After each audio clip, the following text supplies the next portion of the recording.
महोदय, ये शिनाख्त शब्द जो है अंग्रेजी में आइडेंटिफिकेशन, ये सेक्शन 9 इंडियन एविडेंस एक्ट से निकला है और इसके तहत जो शब्द है पर्सन्स एंड एनीथिंग, एनीथिंग पहले आदमी का शिनाख्त होता है और माल का भी शिनाख्त होता है। मैं इस पर एक छोटा सा शेर कहना चाहूँगा और वो शेर था, मैं एक ज़िले में एसएसपी था, एक बड़ी चोरी हुई और चोरी के बाद रिकवरी हुई, अच्छी रिकवरी हुई और उस रिकवरी में हम लोगों को सम्मानित किया। खान साहब थे और वो बड़े खुश हुए, उनका पूरा सामान रिकवर हो गया। उन्होंने एक शेर कहा हम लोगों को सम्मानित करने में, या खुदा किसी के घर में चोरी ना हो, या खुदा किसी के घर में चोरी ना हो और चोरी हो जाए तो रिकवरी ना हो। तो ये उन्होंने इसलिए कहा कि रिकवरी का आइडेंटिफिकेशन का प्रोसेस इतना कम्बरसम है कि रिकवरी हुई लेकिन वो उसके हाथ में नहीं आ रही। इसी तरह से महोदय, जो आइडेंटिफिकेशन का प्रश्न है, ये 9 सितंबर 2020 को ये एक्ट आया था और जो अब तक चलता रहा, जिसे एक्ट नंबर 33 ऑफ 1920 कहा जाता है। इस अधिनियम में, इस पुराने अधिनियम में यह व्यवस्था की गई थी कि 1 वर्ष या उससे अधिक कारावास में दंडनीय किसी अपराधी को गिरफ्तार किया जाता है तो पुलिस अधिकारी उसका फिंगरप्रिंट, फुटप्रिंट, इम्प्रेशन ले सकता है और फोटो लेना है तो मजिस्ट्रेट की ज़रूरत पड़ेगी। महोदय, केवल 3 था, फुटप्रिंट और फिंगरप्रिंट और फोटोग्राफ। लेकिन इधर जो प्रगति हुई, टेक्नोलॉजी आई और टेक्नोलॉजी इतनी आई कि अपराधियों ने भी नई नई टेक्नोलॉजी का प्रयोग किया अपराध करने में। जब हम सेवा में आए तो कट्टा मिल जाता था, कभी कभी 12 बोर गन मिल जाए, फैक्ट्री मेड 315 बोर राइफल मिल जाए तो हम लोग समझते थे बहुत बड़ा हथियार मिल गया। लेकिन इसी सेवा में RDX भी देखा, चाइनीज़ ग्रेनेड भी देखा, AK-47, G3, ये तमाम चीज़ें जो आई। और साइबर क्राइम 2000 के पहले को कोई नाम नहीं जानता था। साइबर क्राइम क्या है? हेरोइन, मार्फिन कोई नहीं जानता था, गांजा, चरस के बारे में जानते थे, इसके बारे में। तो ये मेरा कहना है कि जिस तरह से अपराधियों ने नई नई तकनीकी का इस्तेमाल किया, इसलिए वो जो कानून था 1920 का, वो उसकी कोई उपयोगिता नहीं रह गई थी और मैं इसलिए ये कानून लाया गया है। महोदय, ये जो अपराधी हैं, आतंकवादी हैं, मैं इनके बारे में बात करना चाहता हूँ। महोदय, मैं कुछ घटनाओं का जिक्र करना चाहूँगा और उसमें किस तरह से इस देश को टेरराइज किया गया। मैं उत्तर प्रदेश में सेवा में था। 23 नवंबर 2007 को कचहरी में ब्लास्ट हुए, लखनऊ, अयोध्या और बनारस, मारे गए 1.5 दर्जन लोग। और उसके बाद जब ये घटना हुई उसके 2 मिनट पहले टेरर मेल आया मीडिया को, हम ब्लास्ट करने जा रहे हैं, जो करना हो कर लो। और उस टेरर मेल में ये भी कहा गया कि हमने श्रमजीवी ब्लास्ट किया है, हमने दिल्ली ब्लास्ट किया है, सरोजनी नगर ब्लास्ट किया है। उसी घटना में और बॉम्बे में सीरियल ब्लास्ट हुआ था 11 जुलाई 2006, जिसमें 209 लोग मारे गए थे। महोदय, ये ऐसी घटना थी जिसने हिला कर रख दिया था और वो टेरर मेल लिखित में आया और उससे पूरे देश को हिलाने का प्रयास किया गया। अभी मैं अपने कुछ मित्रों का सुन रहा था और ये कहा जा रहा था कि साहब इसका मिसयूज होगा। महोदय, उस पार्टी को कहने का हक नहीं है जो आतंकवादियों के 15 केसेज उत्तर प्रदेश में वापस लेती है। कोई हक नहीं है उनको कहने का। महोदय, मैं उसका भुक्तभोगी हूँ, आज पार्लियामेंट में खड़ा हूँ। मैंने कभी नहीं सोचा था कि मुझे मौका मिलेगा, लेकिन आज मौका मिलेगा। आज मैं बोलूँगा उस पर और तथ्यों पर बोलूँगा। महोदय, उस कचहरी ब्लास्ट केस में हमने गिरफ्तार किया आतंकवादी। 18 मई 2003 को 2013 को वो आतंकवादी लखनऊ से गए थे फैजाबाद, कोर्ट्स में ट्रायल के बाद लौट रहे थे, एक को लू लग गई, खालिद मुजाहिद फौजी का आतंकवादी, और बाराबंकी आते आते डेथ हो गई। मैं उस समय डायरेक्टर जनरल सिविल डिफेंस था, डीजीपी के पद से हटा दिया गया था, और उस पार्टी में समाजवादी पार्टी की सरकार थी। मेरे खिलाफ बाराबंकी कोतवाली में 19 मई 2013 को मर्डर का मुकदमा कायम किया गया था मेरे खिलाफ, और मेरे साथ जो डीजी थे रिटायर्ड विक्रम सिंह। जी हाँ, ये जरा सुनने का मादा भी रखिए साहब। और वो जो मुकदमा कायम किया गया, जेल भेजने का प्रयास किया गया मुझे, क्या था? तुष्टीकरण के राजनीति, ब्रजलाल को जेल भेज दो तो एक पर्टिकुलर कम्युनिटी का वोट पूरा पूरा मिल जाएगा। ये चीजें हुई, और वो पार्टी जिसने सीआरपी केस हुआ था, वो घटना मैं ही था उस समय प्रदेश का ADG law and order. Rampur CRPF पर हमारे 7 जवान मारे गए थे। 31 दिसंबर बटे 1 जनवरी 2008 की रात में हुआ था। AK-47 से हमला हुआ था, और हमारे ही निर्देशन में इंडिया कमांडर लश्कर तोयबा का, हाफिज सईद का मैं लाया था।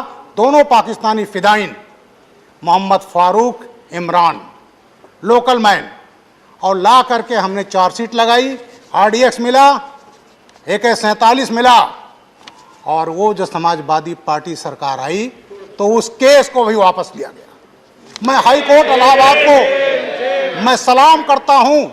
हाई कोर्ट ने जानते क्या कहा था? महोदय, आप कौन होते हैं केस वापस लेने वाले? आप कौन कह रहे हैं कि निर्दोष है? दोषी और निर्दोष तय करेगा कोर्ट। और इलाहाबाद हाई कोर्ट का एक कमेंट था कि आज आप केस वापस ले रहे हो, कल को उनको पद्म विभूषण दे दोगे। ये इलाहाबाद हाई कोर्ट का था। और वो सीआरपीएफ अटैक का केस जो सरकार ने वापस लिया था, उसमें 4 को फांसी की सजा हो गई, एक को आजीवन कारावास हो गया, एक को 10 साल से। तो महोदय, ये जो बात करते हैं कि दुरुपयोग होगा, फला होगा, इनको ये दुरुपयोग और सदुपयोग कहने का कोई हक नहीं है। तो ये जो टेक्नोलॉजी बढ़ी, तो ऐसे उसकी ज़रूरत थी, क्योंकि अभी मैं देख रहा था, एक साहब ने कहा कि बड़ा दुरुपयोग होगा दिल्ली के। महोदय, इसमें कुछ ऐसी पार्टियां हैं जिन्होंने याकूब मेमन और अफजल गुरु को फांसी दे, जब सजा दी गई तो उस फांसी को, सजा को रोकने के लिए रात में सुप्रीम कोर्ट का दरवाजा खटखटाया गया। वो पार्टियां आज का कारण ये दुरुपयोग होगा।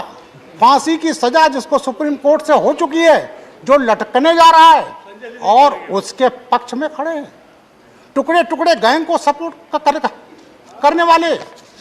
अफजल, हम शर्मिंदा हैं, तेरे कातिल जिंदा हैं। सुप्रीम कोर्ट ने निर्णय दिया इस पार्लियामेंट पर अटैक का महोदय, और पार्लियामेंट अटैक के जब होता है उस मुलजिम को सजा होती है, तो ये पार्टियां तमाम ऐसी हैं जो दस्तखत करके रात में सुप्रीम कोर्ट का दरवाजा खटखटाया गया था उनको छुड़वाने के लिए। इसलिए महोदय, ये जो कहा गया दुरुपयोग होगा, ये दुरुपयोग नहीं, वो पार्टियां बोल रही हैं जो हमेशा इसका दुरुपयोग करती रही। महोदय, एक एक्ट था, हमने उसका काफ़ी प्रयोग किया है, वो होता था टाडा, और टाडा नहीं होता तो आज पंजाब खालिस्तान होता। महोदय, मैंने वो भी आतंकवाद झेले हैं, ऐसे ज़िले में था। और जब उसकी उपयोगिता ख़त्म हो गई, जब कश्मीर में आतंकवाद बढ़ रहा था, कश्मीरी पंडित भगा दिए गए थे, उनके मर्डर्स हो रहे थे, तो पार्लियामेंट में हमारी जो उस समय सबसे बड़ी पार्टी देश की थी, उसको लोग लेट गए कि टाडा वापस ले लो, और टाडा वापस लिया गया। हमारे पूर्व प्रधानमंत्री अटल बिहारी वाजपेयी जी, वो जब आए तो क्या लाए? पोटा, प्रिवेंशन ऑफ टेररिज्म एक्ट, और उसको भी 2004 में वापस लिया गया। अभी मैं सुन रहा था हमारे एक मित्र आरजेडी के, वो कह रहे थे साहब दुरुपयोग होगा। अरे वो पार्टी बोल रही है जिसने गोधरा दंगे को दूसरा रूप दे दिया था, उसका परिदृश्य बदल दिया था। महोदय, 27 फरवरी 2002 Sabarmati express, He is not yielding. Sabarmati, He is not yielding. नहीं, He is not yielding. Please. मैं फैक्ट पर बोल रहा हूँ, Not yielding. मैं Not फैक्ट yielding. पर बोल रहा हूँ, Please. फैक्ट पर बोल रहा हूँ। Please. 27 December 2002 Please. गोधरा में ट्रेन गई, साबरमती एक्सप्रेस, कोच नंबर या 6, माननीय लोग और हिंट करेंगे तो मैं दूंगा, कोच वो हिंट नंबर करेंगे तो मैं 6। दूंगा। Please please. और महोदय उसमें जला दिया Honorable गया member, पेट्रोल से, if he yields, then I will give. He has to Ram yield. भक्तों को जला दिया गया। प्लीज यस महोदय उसके बाद एक रेल मंत्री हुए उन्हीं की बात 2004 रिकॉर्ड पे में, जा रही है। प्लीज आरजेडी के थे, उन्होंने after him I will give, after him I will give. UC Banerjee आयोग बनाया, You cannot force UC chair to Banerjee, give. और Let उस him speak, I will give him आयोग opportunity. से Let him finish his 17 speech. जनवरी 2015 को, 17 जनवरी उनके 2015 बोल लेने के बाद मैं कह रहा हूँ क्या रिपोर्ट अवसर दूंगा, अभी वो बोल रहे हैं। प्लीज। और वो रिपोर्ट क्या था कि साहब Please. ये आग तो एक्सीडेंटल है, आग ये लगाई नहीं गई है, Nothing आग will go लग on गई record है। except his speech. उसमें साधु लोग थे, चिलम पी रहे थे, उसको अहमदाबाद हाई कोर्ट ने रोक दिया, पार्लियामेंट में पेश नहीं हो पाया, और वो अल्टीमेटली उस केस में गोधरा में फांसी की सजा हुई। और आज हम Let him finish his speech. I have told you, Jhaji, I will give you. Let him finish his speech. Let him finish. तो महोदय टेररिज्म इस देश के लिए सबसे बड़ा खतरा है। मैं अपने देश के प्रधानमंत्री माननीय नरेंद्र मोदी जी को प्रणाम करता हूं, आभार व्यक्त करना हूं कि उनके राज में अपराध को, आतंकवाद को पूरी जड़ समूत उसको खत्म करने का निर्णय लिया गया। महोदय मैं ATS चीफ रहा 4.5 साल उत्तर प्रदेश का। महोदय यहाँ पर इंडियन मुजाहिदीन उन्होंने क्या किया था, फंडिंग करने के लिए यहाँ व्यापारियों के अपहरण किए गए थे, आतंकवाद के फंडिंग करने। जो मेंबर है महोदय 2 घटना का मैं जिक्र करना चाहूंगा। 12 नवंबर 2000 को राजकोट से भास्कर पारी परेशान की किडनैपिंग की गई, करोड़ों रुपए लिए गए और उसको इंडियन मुजाहिदीन की फंडिंग हुई। 25 जुलाई 2001 को किडनैपिंग हुआ पार्थो प्रतिम राय बर्मन, खादिम सूज के मालिक थे। महोदय उनका किडनैपिंग हुआ, रैंसम के लिए हैदराबाद में हवाला से 3 करोड़ 75 लाख ले लिए गए थे, और उस 3 करोड़ 75 लाख में से $1 लाख पाकिस्तान के आतंकवादी मोहम्मद सईद शेख, हाफिज सईद का गुर्गा, उस $1 लाख भेजा गया था मोहम्मद अत्ता ऑफ इजिप्ट, अल कायदा का, जिसने अमेरिका के ट्विन टावर पर हमला करके ध्वस्त कर दिया गया था। तो महोदय इस देश में आज का नहीं है, आतंकवादी जो किडनैपिंग के लिए फंडिंग होते हैं, आतंकवाद हुआ, अहमदाबाद ब्लास्ट हुआ महोदय, मैं तो उस सब केस से जुड़ा हूँ, कचहरी ब्लास्ट हुआ, संकट मोचन ब्लास्ट हुआ, शीतला घाट ब्लास्ट हुआ, जयपुर ब्लास्ट हुआ, दिल्ली ब्लास्ट हुआ, बटला हाउस हुआ, ये तमाम घटनाएं कांग्रेस के रिजीम में होती रही और आज को नहीं हो रही है, क्योंकि सरकार का इकबाल है, और जब सरकार का इकबाल होता है तब ऐसी घटनाएं महोदय रुकती हैं। तो ये घटनाएं, और मैं जानना चाहूंगा बटला हाउस जब हुआ, मैं एक पार्टी और कहूंगा, बंगाल की पार्टी, प्लीज जब बटला हाउस हुआ, MC शर्मा मारे गए, इंस्पेक्टर शर्मा, और 2 आतंकवादी मारे गए थे, आतिफ अमीन इंडियन मुजाहिदीन का नॉर्थ ईस्ट कमांडर था महोदय, आजमगढ़ का। वो आजमगढ़ मॉड्यूल 25 लोग पाकिस्तान में ट्रेंड थे। आतिफ अमीन मोहम्मद साजिद मारे गए थे, सैफ गिरफ्तार हुआ था। उसके बाद हंगामा मच गया, क्योंकि एक शहजाद था, उसको मैंने गिरफ्तार करके आजमगढ़ से दिया था, जिसको दिल्ली कोर्ट ने आजम कारावास की सजा दे दी। और ऐसे केसेस में आंसू बहाए जा रहे थे। 15 मिनट का समय पार्टी ने दिया था, आजमगढ़ को हमारे कांग्रेस के नेता 15 मिनट का समय दिया था आपका। एक हमारे कांग्रेस के नेता, उन्होंने आजमगढ़ को उन आतंकवादियों के घरों को तीर्थ स्थल बना लिया था। वहां जा करके वहां से गुमराह करके लोगों को दिल्ली भेज करके प्रदर्शन कराए जा रहे थे। और एक नेता और कांग्रेस के थे, 15 मिनट पार्टी वो में दिया गए थे 11 फरवरी 2012 और ये कहा था बटला हाउस की तस्वीर देख करके उनकी नेता के आंखों से आंसू गिर रहे थे। आज ये पार्टी के लोग ये कह रहे हैं, ये कह रहे हैं दुरुपयोग होगा। महोदय, ये कानून आज के रिक्वायरमेंट को देखते हुए जिस तरह से अपराधी हाईटेक हो गए हैं, अगर हम हाईटेक नहीं होंगे तो उसका मुकाबला हम नहीं कर पाएंगे महोदय। इसलिए ये जो बिल है ये बहुत ज़रूरी है। इसमें कहीं किसी का मानवाधिकार का हनन नहीं है और आज की परिस्थितियों को देखते हुए और आज के रिक्वायरमेंट को देखते हुए ये एक्ट पास होना चाहिए, क्योंकि जितने ये चीज़ें पैरामीटर्स हैं जो मेजरमेंट की श्रेणी में लाए गए हैं आज से अपराधों से लड़ने के लिए, वो जरूरी है। मैं माननीय नरेंद्र मोदी जी का और अपने गृह मंत्री माननीय अमित शाह जी का आभारी हूं कि इस एक्ट को लाया गया और आज पास होगा।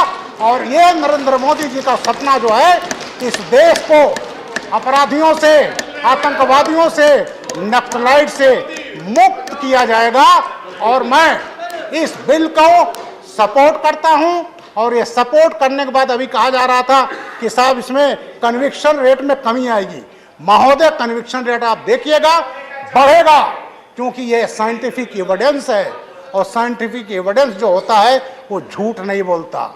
आदमी झूठ बोलता है, परिस्थितियां झूठ नहीं बोलती, फैक्ट झूठ नहीं बोलते।